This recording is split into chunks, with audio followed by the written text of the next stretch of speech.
prosseguindo o nosso estudo da introdução do Livro dos Espíritos, introdução essa que nos traz ricas informações de como foi o processo de início da doutrina e mostra os opositores à doutrina com as argumentações de Kardec.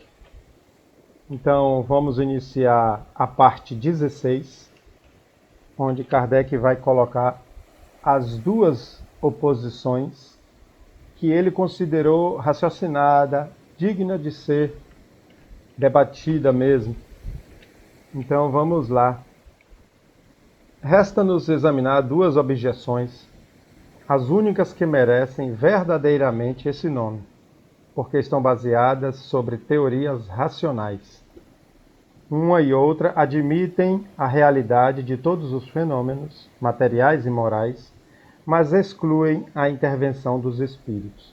Então Kardec considerou essas duas objeções como raciocinadas e não apenas por ser do contra. Tanto que ele fala que esses consideram que o fenômeno realmente está acontecendo, mas querem descartar que sejam intervenção dos espíritos. De acordo à primeira dessas teorias, todas as manifestações atribuídas aos espíritos não seriam outra coisa que efeitos magnéticos. Os médiuns estariam num estado que se poderia chamar de sonambulismo desperto, fenômeno do qual toda pessoa que estudou magnetismo pôde ser testemunha. Esse sonambulismo, inclusive, é considerado no Livro dos Médiuns como uma das mediunidades. E esses opositores aqui que levantaram essa objeção estão considerando que seja um sonambulismo do médium. Continuando.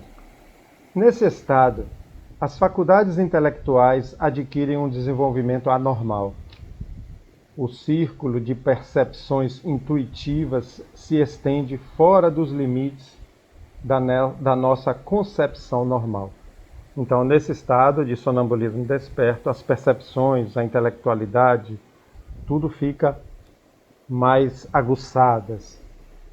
Desde então, o médium tiraria de si mesmo, e pelo fato da sua lucidez, tudo o que ele diz e todas as noções que transmite, mesmo sobre as coisas que lhe são as mais estranhas em seu estado habitual.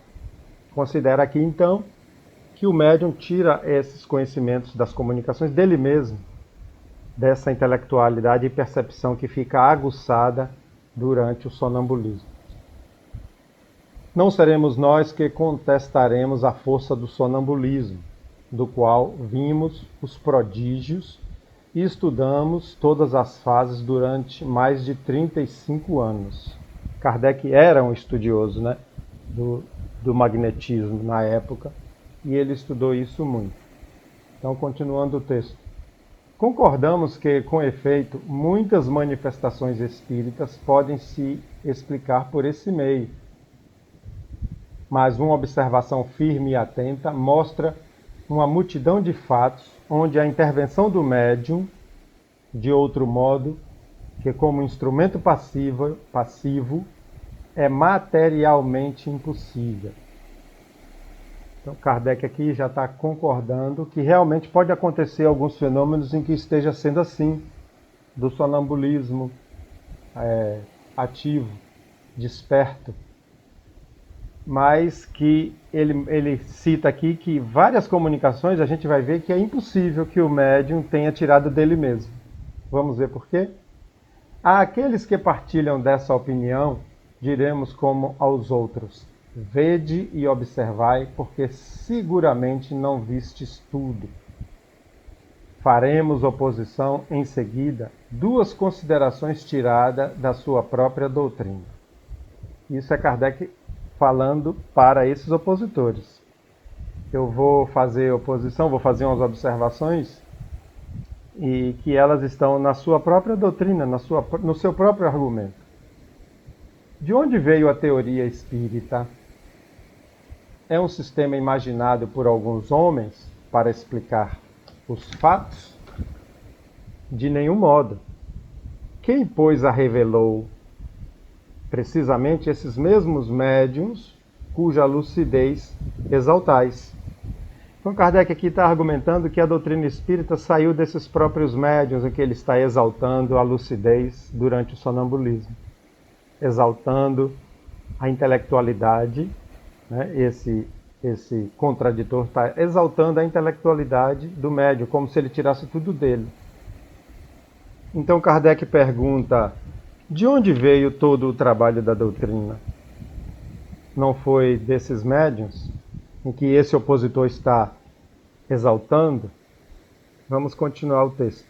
Se, pois, essa lucidez é tal quanto a supondes, por que teriam eles atribuído aos espíritos o que teriam aurido em si mesmos?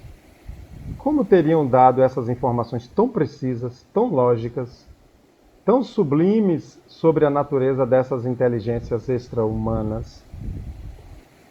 Então, se o médium aurisse dele mesmo, fosse uma informação dele mesmo, por que eles mesmos atribuem aos espíritos?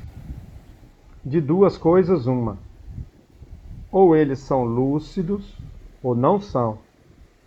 Se são, e se confia em sua veracidade, não se poderia, sem contradição, admitir que eles não estão com a verdade.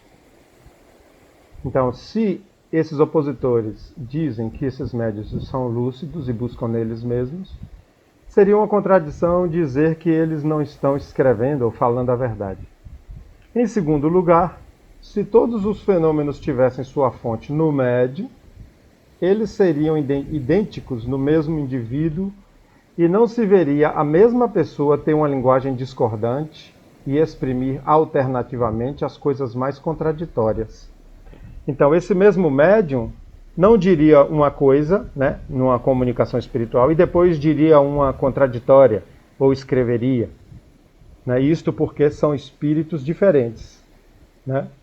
Se não fossem espíritos, fosse do próprio médium, nunca teria essas contradições. Essa falta de unidade nas manifestações obtidas pelo médium prova a diversidade das fontes. Se, pois, não se pode encontrá-las todas no médium, é preciso procurá-las fora dele.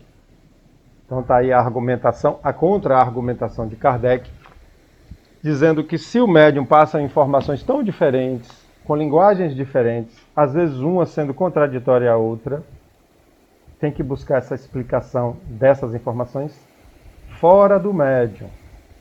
Aí ele argumentou contra esse primeiro opositor. Na próxima parte, né, dessa parte 16, nós vamos ver mais nessa linha de pensamento. Tá bom? Que Jesus nos abençoe, que continuemos compreendendo a vida através da doutrina espírita, porque é a realidade fundamental da vida do espírito.